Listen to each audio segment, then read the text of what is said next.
Hello, everybody, and welcome to the October 26th episode of Nick's News. I am your host, Nick, brought to you by Some Budget Studios. That's right, we're putting money into this project of ours.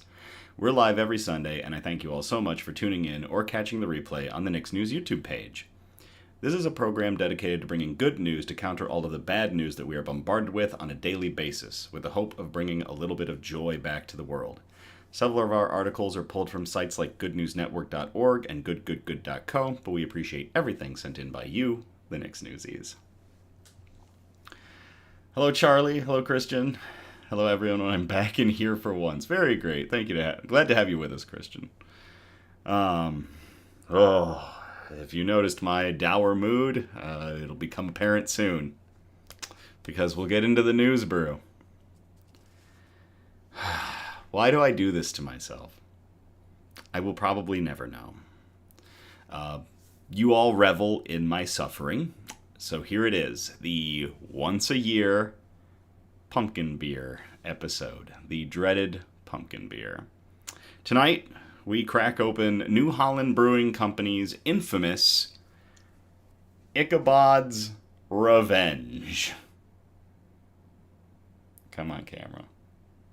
There we go. Ichabod's Revenge. This is a 10.6% ABV Imperial Pumpkin Ale, and it will probably put an end to the Headless Horseman and this good news anchor. So, I do this all for you. The content, Dirty Rogue said you do it for the content. No, I do this for all of you. Hey Joe, hey Nico, hey Julie. So, because this is a mediocre beer, I will be drinking it out of a plastic glass. But this is a really cool plastic glass. I think this might have been... Julie, was this a gift from you? I think you gave me this one. It says, enjoy the brew on it. Hey, Becky. And, yeah. I think you gave me this. I'll wait to see. But let's get into theatrics of a diabolical pour. 'Tis the season, I suppose. I was actually in Chicago yesterday for a birthday, so happy birthday, Sarah. And Sarah practically force-fed me a bit of a pumpkin beer she got. There's photos of the full-body cringe that I was doing trying to avoid it. I won it at the chili cook-off. Thank you for reminding me. Yes, I won that at a chili cook-off at Julie's. Julie hosts amazing parties, by the way. All right, here we go.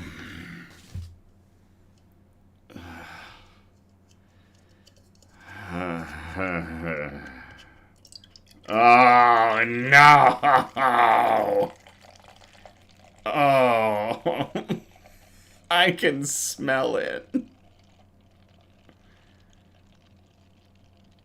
Oh, no.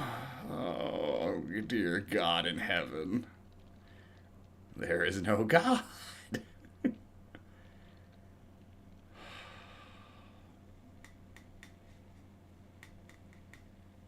It's pumpkin orange.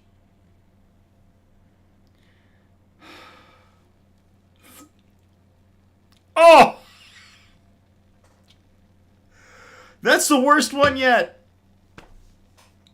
Oh, dear sweet Jesus Christ. Oh, no. Made a mistake, folks. It's pumpkin. It's dark pumpkin orange. That little sip I took just kicked me in the mouth. Oh, I hate myself. Clearly. Dirty Rogue's gonna drink a Guinness in my honor. Christian says pumpkin spiced news brew. Charlie, there is no God, only pumpkin beer. Becky, I will be bouncing between you and shopping for Lorcana cards. Nick, you wanted the tradition to continue. Yes, I've made a mistake. I don't know why people don't pull me back from the edge of this monstrosity, this nightmare. This is so bad. Like, this is awful. Shout outs. It just so happens that Halloween falls on a Friday this year, so that means you can celebrate it with Fox Hen. Wear a costume and enjoy some fall-themed wine and cider. There will be a $30 gift certificate awarded at 7 p.m. to the adult with the best costume. Cousin's Maine Lobster food truck will be there from 4 to 7 p.m. And there you go. You now have Halloween plans. Head on over to Fox Hen Winery. It's located between downtown Grand Haven and Allendale, and they are having a Halloween party. So, to Fox Hen.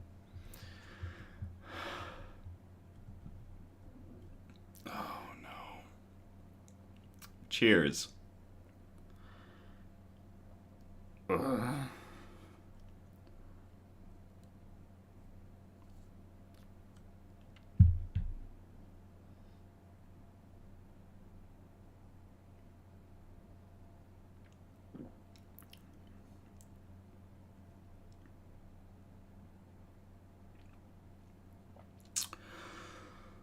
This is going to be a long episode.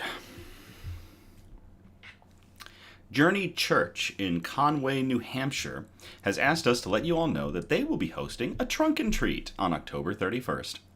There will be food trucks, music, candy, and more. If you're in that area, feel free to join them from 5 p.m. to 7:30 p.m. at 15 Hutchins Drive, Conway, New Hampshire. To Journey Church in Conway, having a trunk and treat, and to everybody that goes. Cheers.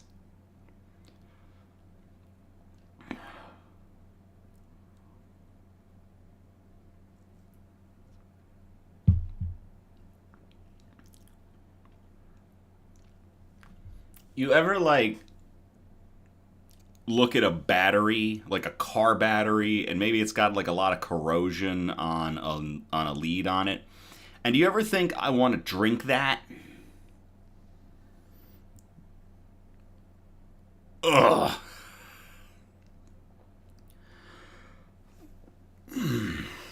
Sucks. News quote.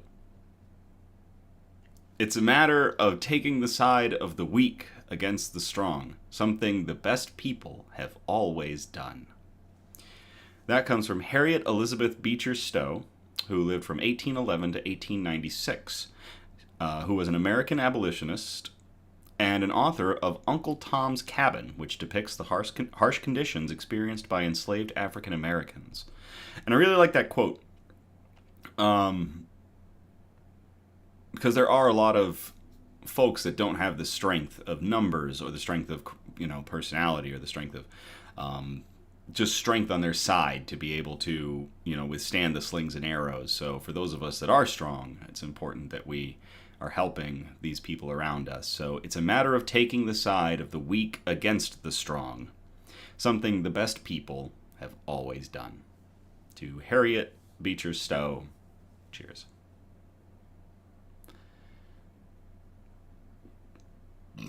Oh, God. Oh, it came back up the same way it went down.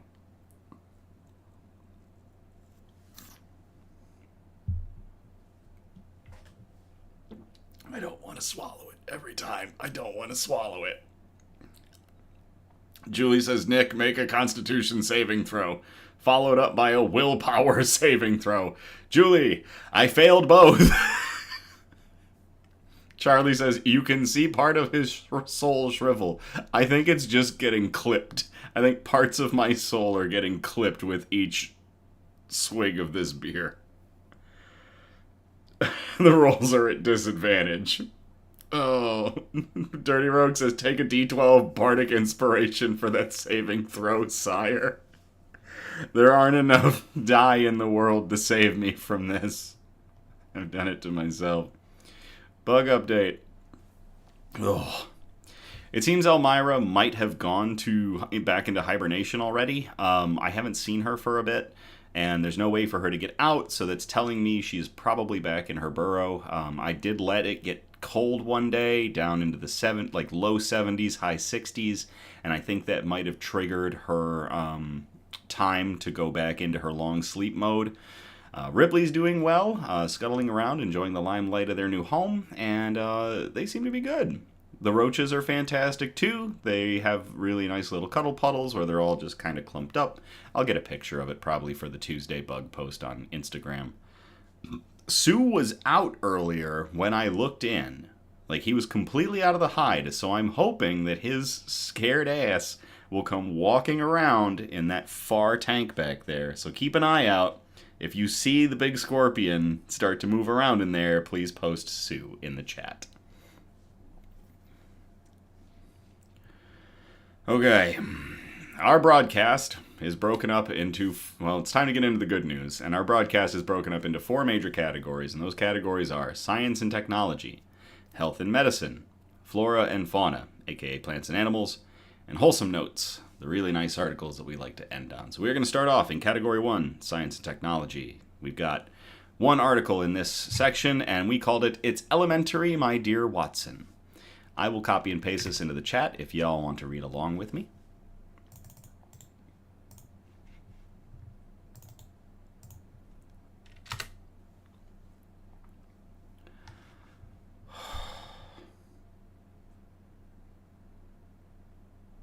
It's like it's laughing at me. It's so bad. Forensics Holy Grail. New test recovers fingerprints from ammunition casing. This was published to SciTech Daily on October 24th of 2025 by Maine University. Oh, I can just taste it. Oh, it tastes terrible.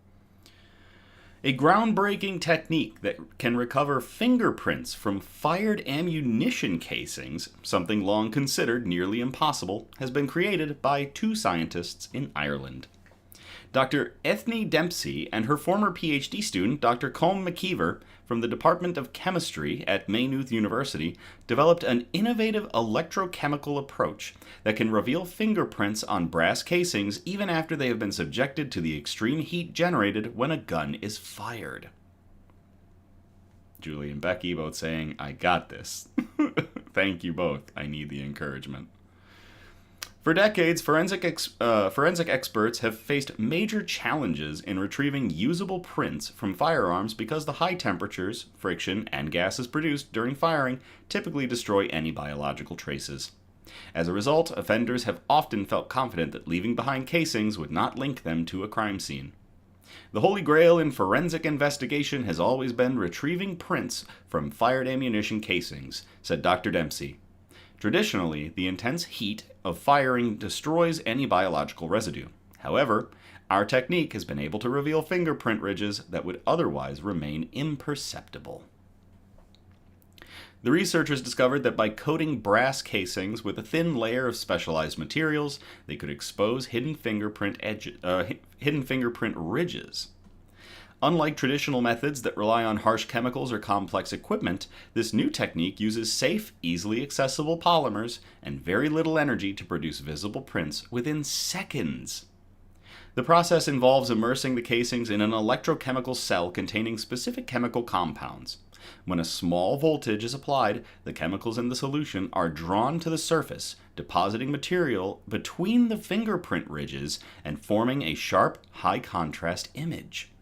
The print emerges rapidly, appearing almost instantly as if by magic. Using the burnt material that remains on the surface of the casing as a stencil, we can deposit specific materials in between the gaps, allowing for the visualization, said Dr. McKeever. Tests showed that this technique also worked on samples aged up to 16 months, demonstrating remarkable durability. Dirty Rogue says, "Close your eyes and chug." Producer Donna says, "This is super cool. Think of all the cold cases that now have new leads, even something like high-stakes incidents throughout our time." I don't know what YouTube would, hit me with if I said certain things, so I'm just kind of towing the line a little bit. The research has significant implications for criminal investigation. See, this beer has got me all tripped up. The research has significant implications for criminal investigations, where the current assumption is that firing a gun eliminates fingerprint residue on casings. Currently, the best case of forensic analysis of ammunition casings is to match it to the gun that it fired it, said Dr. McKeever. But we hope a method like this could match it to back to the actual person who loaded the gun.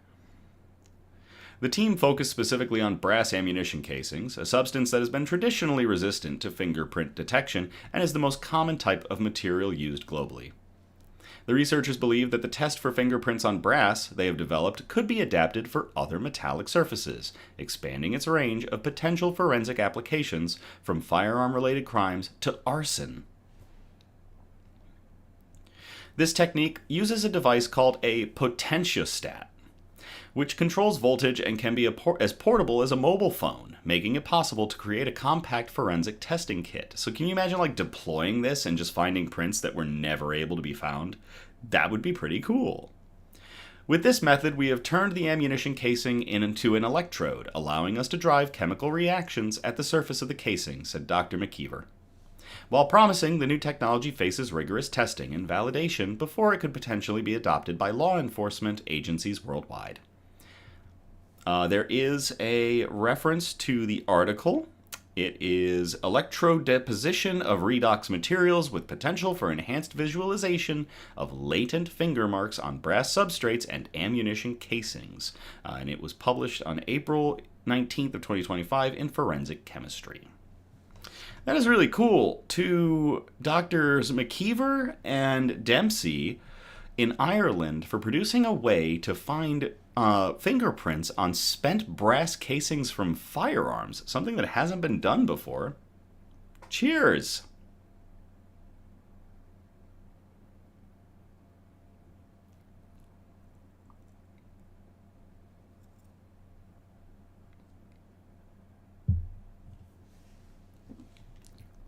Oh.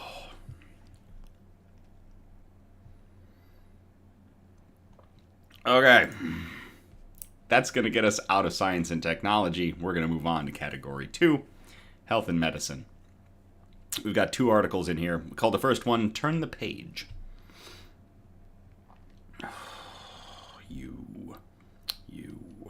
That beer is just diabolical. Okay. I will copy and paste this into the chat if y'all want to read along.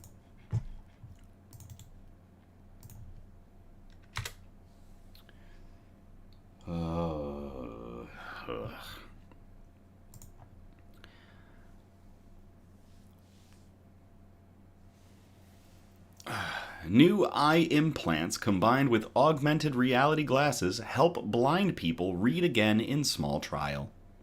This was published to Live Science on October 21st of 2025 by Skylar Ware. A surgically implanted chip and augmented reality glasses are helping some people who have lost their sight read again. In a small trial, about 80% of people who had lost vision due to age-related macular degeneration, or AMD, were able to read letters and words a year after receiving the treatment, according to a study published Monday, October 20th, in the New England Journal of Medicine. In the history of artificial vision, this represents a new era, study co-author Mahi Makit, an ophthalmologist at University College London and the Moorfields Eye Hospital in the UK, said in a statement. Blind patients are actually able to have meaningful central vision restoration, which has never been done before. AMD is the most common cause of blindness in adults over the age of 65. The disease affects the macula, or the central part of the retina, and leads to vision loss in the center of the eye. In advanced AMD, a process known as geographic atrophy causes significant damage to retinal cells, which can cause full blindness in that eye. Geographic atrophy affects about 5 million people worldwide. Before receiving the implant, it was like having 2 black discs in my eyes, with the outside distorted. Sheila Irvine, a participant in the study who was diagnosed with AMD, said in a statement. In a small clinical trial, 38 European patients with AMD had a small electronic chip implanted under the center of their retina below cells that had died. The chip wirelessly connects to a pair of augmented reality glasses attached to a small computer that they each wear on their waistbands. This setup, called the Photovoltaic Retina Implant Microarray or PRIMA system, uses a video camera in the glasses to capture images of text. The glasses then project that image as infrared light onto the implanted chip. Then the chip converts the light into electrical signals, which the brain interprets as vision. That is some next level science right there. It's a new way of looking through your eyes, and it was dead exciting when I began seeing a letter, Irvine said in the statement. It's not simple, learning to read again, but the more hours I put in, the more I pick up. Participants in the study underwent several months of training to learn to read using the new device. Researchers also encouraged the patients to practice with the device in new ways. Irving used hers to do crossword puzzles, while another patient used the device to navigate the Paris metro system. A zoom function on the camera also helps users read fine print text, such as that on a prescription. The PRIMA system does have some limitations. Dr. Dimitrios Vavas, director of the Retina Service at Mass Eye and Ear, who was not involved in the study, told NBC News. In its current form, the device only restores vision in black and white, not color or grayscale, so it can't be used to recognize faces. In addition, it's not yet clear if the device will remain as effective after multiple years of use. But, as the iterations of this device become better and better, it could become a real solution for a cohort of patients, Vavas told NBC. To everybody involved in a new system that utilizes a microchip and augmented reality glasses to restore text vision to people who have lost it because of age-related macular degeneration. Cheers.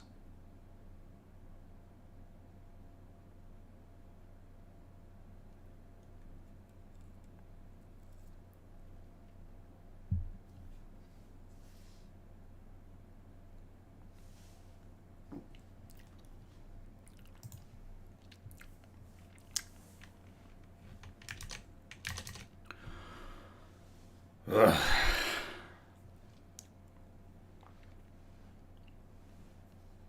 Oh. It's so bad, folks. It's so bad. I don't know how many of you are subscribed to our Instagram. On Thursdays, I do post the news brew early on the Instagram.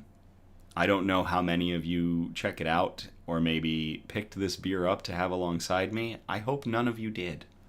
I always love all of the interaction that y'all have with our content, but I honestly hope nobody saw that Instagram post, and I hope nobody went and got this beer to have alongside me. I don't want to put this evil on all of you. So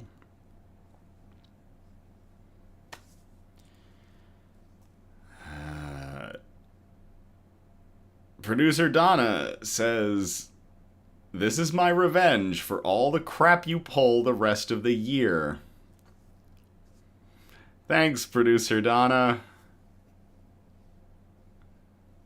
All right.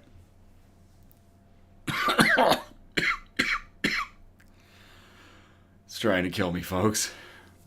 All right, we called this next article a first of its kind. Oh, yeah, producer Donna says, "Love you." Rolling on floor laughing. Thanks, producer Donna. Nate, no. Nate just said preemptive revenge is the best. Nate, don't take her side. Don't. She doesn't need help. She doesn't. Hi, Tim. We need a screenshot of his best cringe face for shirts, says Charlie. I mean, it'd be easy to pull one. It's all available on these videos. Julie says Nick needs a beer exorcism. I really do. I'm going to copy and paste this one into the chat.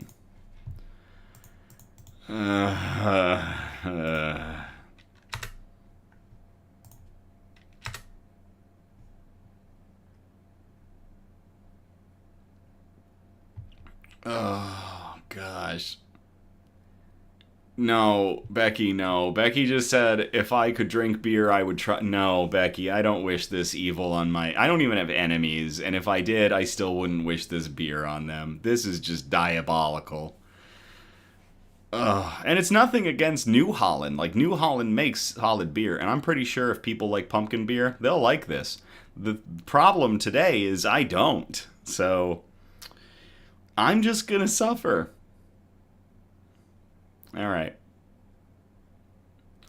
ARG-007, potential world first stroke drug developed in Washington, shows gains for acute ischemic stroke patients.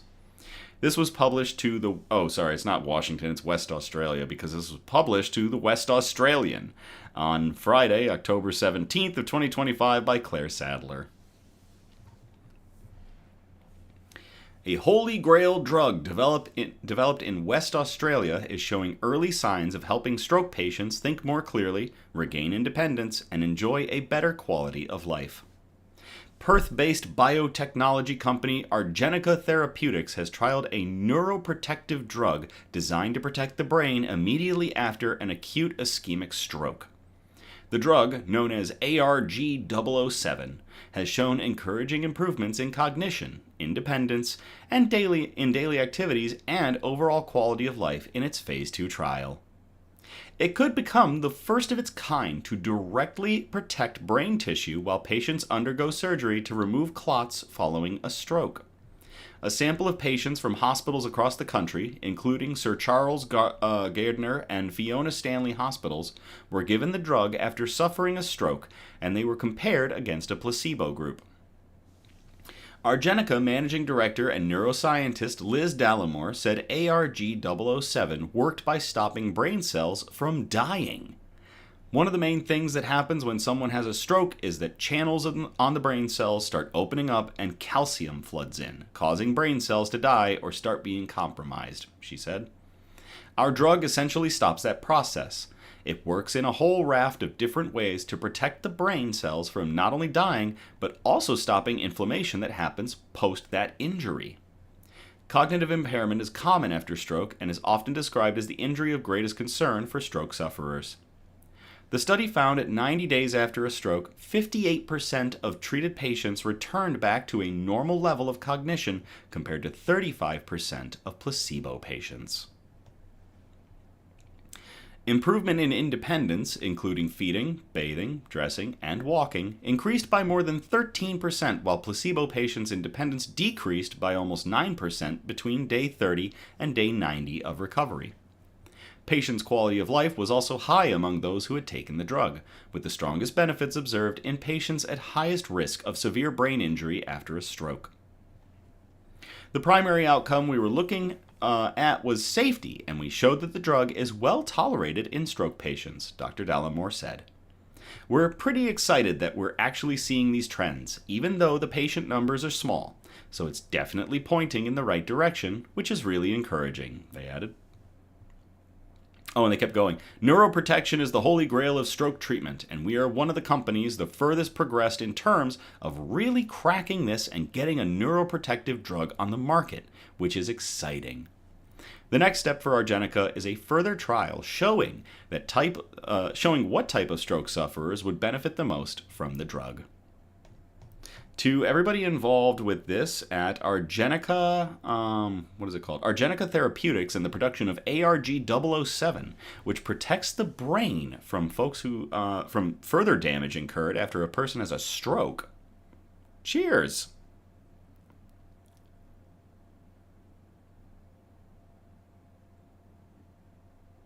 I don't wanna.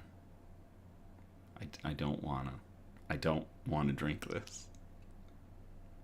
I really don't want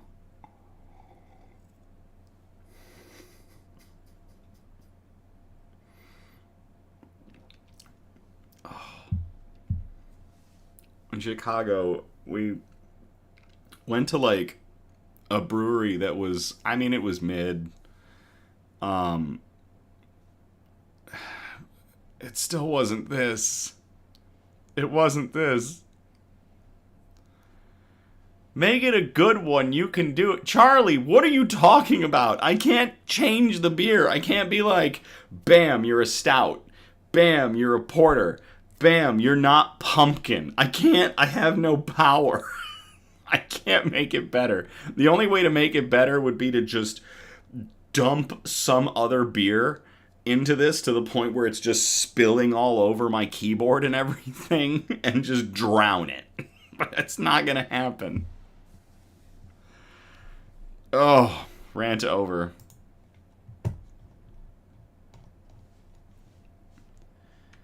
God. Charlie says he's losing it. I meant make it a good sip. Daku says your first mistake was choosing New Holland. Look, New Holland is actually one of my favorite breweries. So, and that's like worldwide. New Holland is one of my favorite breweries. So I chose the right brewery. I just had to go with a pumpkin beer. Dirty Rogue says do that. Tim says make a black and tan out of it, except for the spilling part. Add pumpkin spice to Becky, I'm not going to add pumpkin on pumpkin. This is not going to be pumpkin on pumpkin crime in a glass. Julie says Castle, one of her cats, sends headbutts and purrs. He came upstairs to watch me. Thank you. Nate says take a good pull on it. The faster you drink it, the faster it'll be gone, says Charlie. I don't want any of it in my mouth.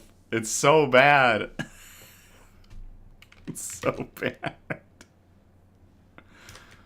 We're gonna get out of health and medicine. We're gonna move on to flora and fauna, aka plants and animals. We called this one panning for pine needles. I will copy and paste this into the chat if y'all want to read along. Again, I appreciate y'all so much. Y'all blowing up the chat, just seeing everybody is so great. And show the VOD some love too when we do the re-upload. Because those go into the playlists and stuff. Those are like the ones that will... we try out some different things and some little editing stuff on while we continue, to dial in our product. So, and those are the ones that are going to see some other stuff get added to them as time goes on. Daku says, pumpkin spiced revenge and fury. Happy Halloween, everybody. Okay, here we go. Ugh. Scientists find gold growing in spruce tree needles. This was published to the Weather Network on October 20th of 2025 by Cheryl Santa Maria. Scientists have found a connection between bacteria in Norway spruce needles and the development of gold nanoparticles, a discovery that could one day lead to more environmentally friendly ways to study gold.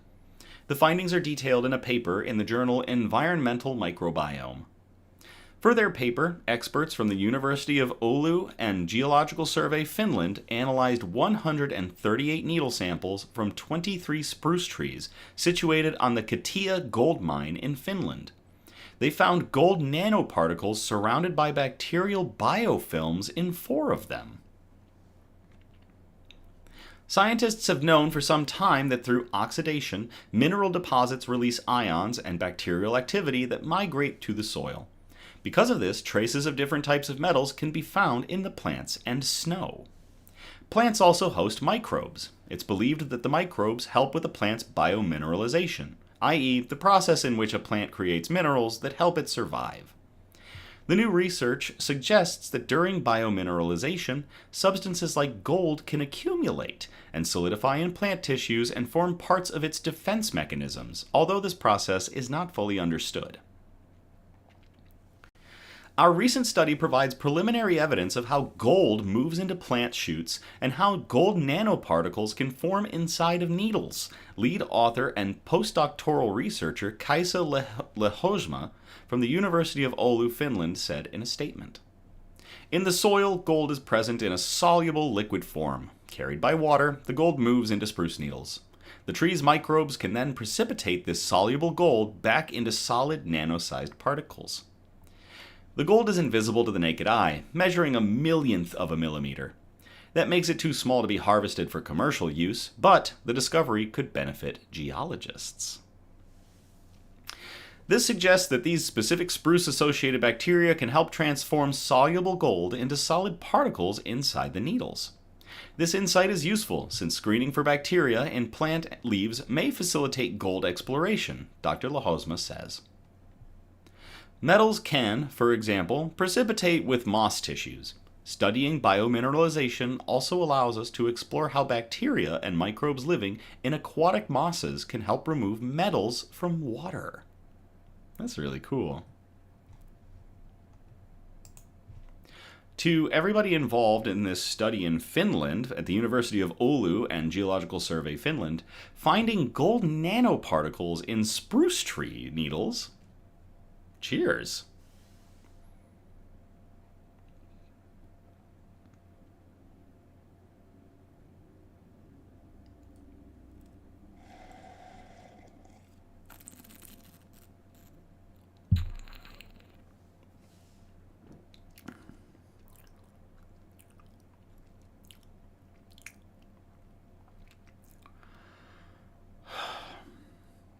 Julie says, Donna, I could have contacted Julie for baked goodies to offset the beer. Daku says, I need some pumpkin pie to offset the angry pumpkin beer. I love pumpkin pie. I hate pumpkin beer. Also said that's freaking cool.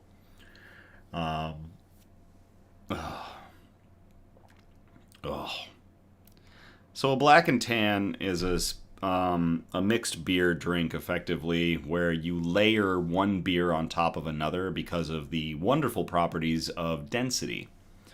I don't remember what a traditional black and tan is because I've had so many different types, but usually, like, you'll layer a porter on top of anything, really. I know I've seen it done with, like, a cider before. I've seen somebody layer a Guinness on top of a cider.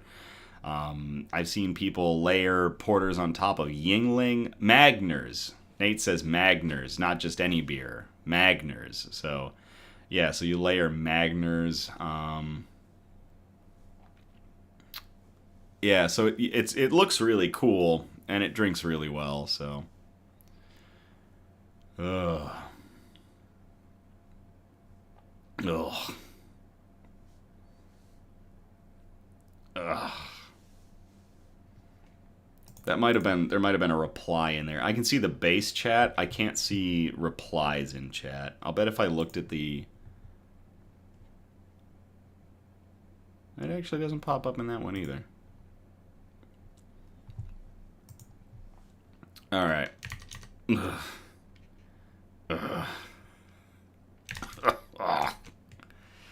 Poison. Just straight... It's poison, folks. It's really poison.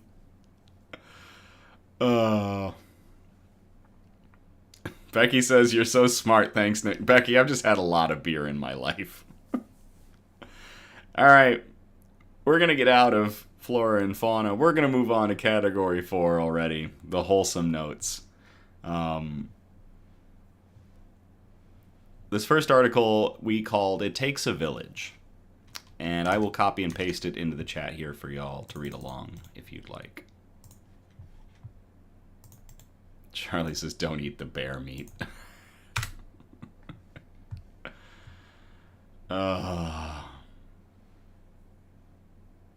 Nate says, it's like whiskey. The more it impacts you, the better it will taste. Nate, it's impacting my face violently. Like, it is punching me in the mouth. Drink faster. Nate, no. No. All right.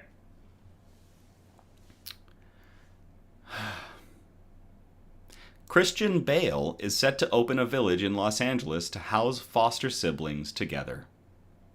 This was published to to Realtor.com's News and Insights location on August 5th of 2025 by Snezhana Farbarov. Charlie says, let the darkness flow through you. No.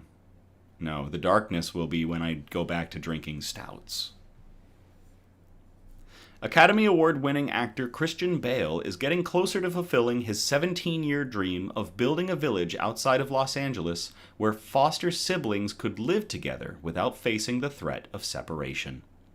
The Dark Knight star and Dr. Eric Azraelian, a physician and UCLA professor, have co-founded Together California to create a new kind of community for children in foster care.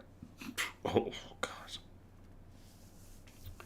In 2022, the charity secured a combined $1.7 million in funding from the city of Palmdale, California, in suburban Los Angeles, and the Los Angeles County Board of Supervisors to purchase a 4.7-acre parcel of land for the project. 2 years later, construction began on Bale and Azraelian's village in the high desert north of Los Angeles. Designed by the acclaimed firm A.C. Martin Architects, the development will include 12 three-bedroom townhomes, each housing 6 children. Professionally trained full-time foster parents will be put in charge of providing care and support for the children. The Together California Village will also feature a 7,000 square foot community center offering enrichment programs and services for the foster children and their caretakers, a garden, and open spaces. Additionally, studio apartments will be available to provide temporary housing for the kids' birth parents and transitional housing for teens aging out of the foster care system. The idea to take action to improve the lives of California's foster children initially came to Bale when his daughter, Emmeline Bale, was just 3 years old in the early 2000s. The British actor, who's 51, revealed in an interview with CBS Sunday Morning in May that he imagined what would happen to his toddler if he and his wife, Sibby Bale, were gone. That, in turn, prompted Bale to look at foster care, leading him to a startling statistic. Roughly 75% of siblings entering foster care in the United States end up being separated and having to live apart. Imagine the trauma of that, being taken from your parents, and then you lose your siblings, he told CBS correspondent Tracy Smith. That's just something that we shouldn't be doing. Although Bale grew up in the family of a circus performer and an activist in Wales, England, and never personally experienced the challenges of foster care, he stressed that this has not diminished his empathy for those who have. I don't think you have to have any connection to foster care in your past, the father of 2 told the news outlet. It's just about a basic understanding that as a society, how can you not take care of our children? So I don't think it requires a connection. It just requires having a heart. Armed with this conviction, the American Hustle star soon joined forces with Tim McCormick, who at the time was working on building foster care housing aimed at keeping siblings together in Chicago. Bale enlisted McCormick to lead Together California, applying his previous experience to the Golden State, which has the highest number of children in the foster care system in the United States, topping 43,000 according to 2023 figures. Over the next 3 years, Together California raised enough funding from public and private resources, including the Austrian-American Council West, which contributed $6 million toward building the village's community center, and multiple individual donors, among them Leonardo DiCaprio. Slowly but surely, the unremarkable patch of scrubland next to Palmdale's McAdam Park has transformed into a bustling construction site swarming with workers and heavy machinery. By August 1st, the first homes in the village have begun to take shape. The walls are not all up yet, but the vision is clear. An innovative model of foster care filled with hope, connection, and the kind of love that helps children believe that dreams can come true. Together California wrote in a caption accompanying a time-lapse video showing the construction progress posted to the organization's Instagram page. Bale has admitted in interviews that he never thought that it would take the better part of 2 decades to realize his dream project. I didn't think it was going to take that long, Bale told the Associated Press in 2024. I had a very naive idea about getting a piece of land and then bringing kids in and the brothers and sisters living together and the sort of singing songs like the Van Trapp family in The Sound of Music. Speaking to CBS Sunday Morning, this spring, the Ford vs. Ferrari star emphasized that even if he had known that it would take 17 years to build the foster care community, he would have done it anyway. Although Bale is considered one of the finest actors of his generation and has appeared in dozens of films, including the 2010 drama The Fighter, which won him an Oscar, the A-lister said he considers the Together California project one of his most important achievements. When I'm closing my eyes for the last time, I want to think about, did I do some good? Did I make any changes in the world that were useful? Bale told CBS's Smith. And this will be one of the things that I'm most proud of when I draw my last breath. The first children are slated to move into the Together California homes in Palmdale in late December or early January of 2026. To Together California, actor Christian Bale, Dr. Eric Azraelian, and where was his name? The builders that came in. Tim McCormick, and everybody involved with the construction of Together California's housing plan for foster children to keep siblings together. Cheers.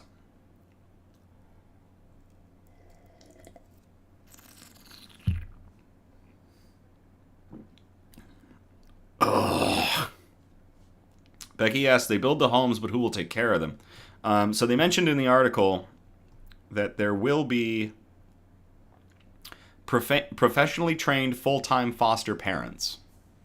So I'm guessing that there's going to be a team with Together California and also these foster parents helping to care for the kids and the buildings.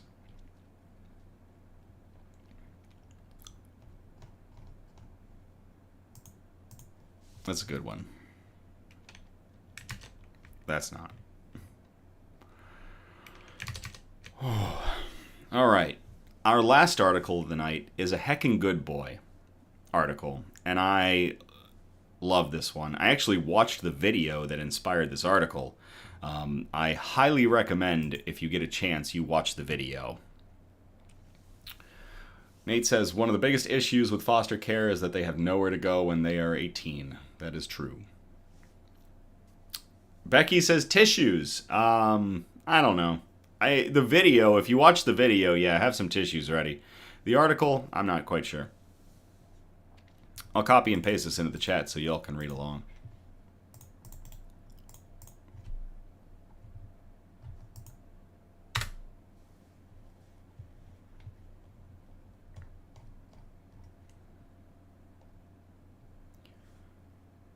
Rescued dog becomes the rescuer.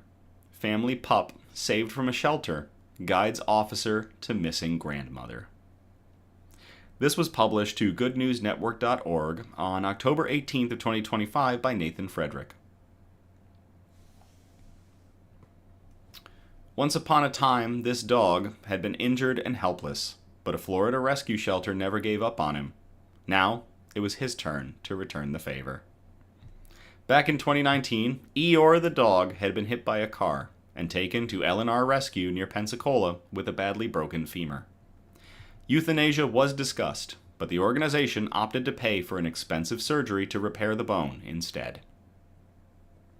Veterinarians performed a difficult procedure that repaired Eeyore's fracture using bone plates to improve his stability.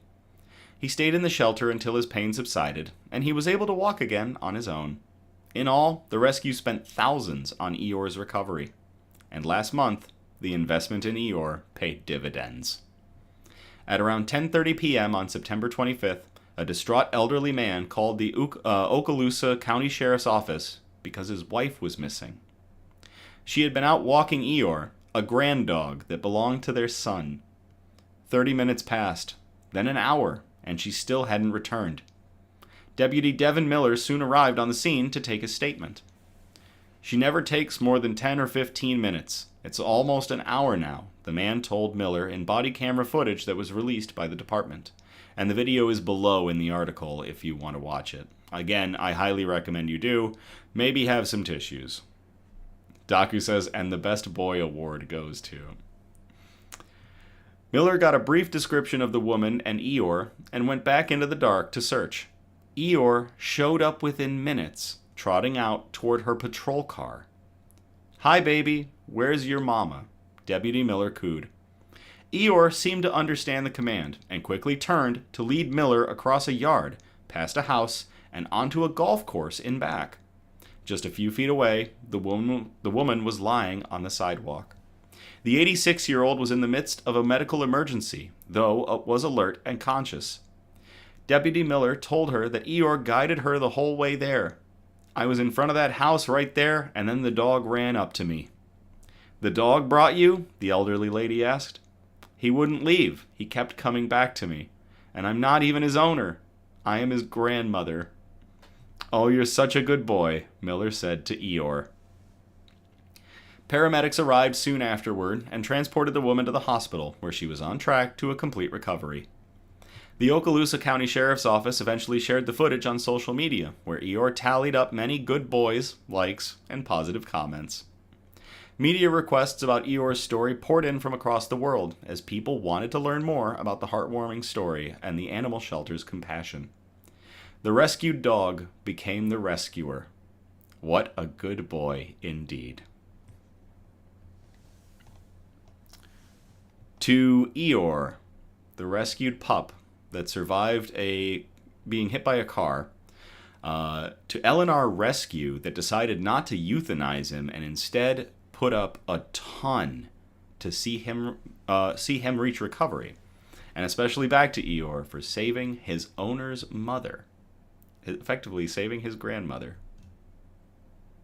Heckin' good boy. Cheers.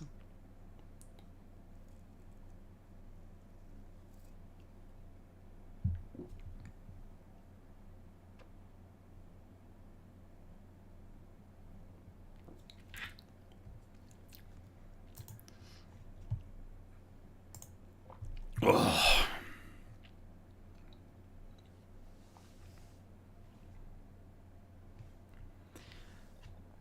Well, that's going to do it for us tonight. 6 amazing articles, especially ending on a heckin' good boy with Eeyore the dog saving his grandmother effectively. We thank you all again for tuning in or catching the replay on the Nick's News YouTube page. Again, we're live every Sunday, and our next episode will be on November 2nd of 2025. We encourage participation, so if you feel inclined, you can message us and post suggestions for news brews, shoutouts, news quotes, and especially good news articles that we can post on future episodes. If you send us a bunch of articles, please try to spread them out across our 4 major categories, which again are science and technology, health and medicine, flora and fauna, aka plants and animals, and wholesome notes, the really nice ones we like to end on, like our heckin' good boy Eeyore. You can message us on Facebook or Instagram, or email us at somebudgetstudios@gmail.com. Links are in the description of this video. Feel free to like and subscribe or comment on our Facebook and Instagram content, on our YouTube and TikTok videos, and just anything that gets good news and joy out into the algorithm. Please, no SEO improvement advertisements. We're not interested. Everything that y'all are doing, everything that you do drives Nick's News up and up. We have crossed the 300 follower mark on Facebook. All of our numbers continue to go up, and I can't thank you all enough for that. Really, y'all drive Nick's News higher and higher, and I am so thankful to have every single one of you with us. So, as always, thank you again. I love you all. Have a great night, and I will play us out.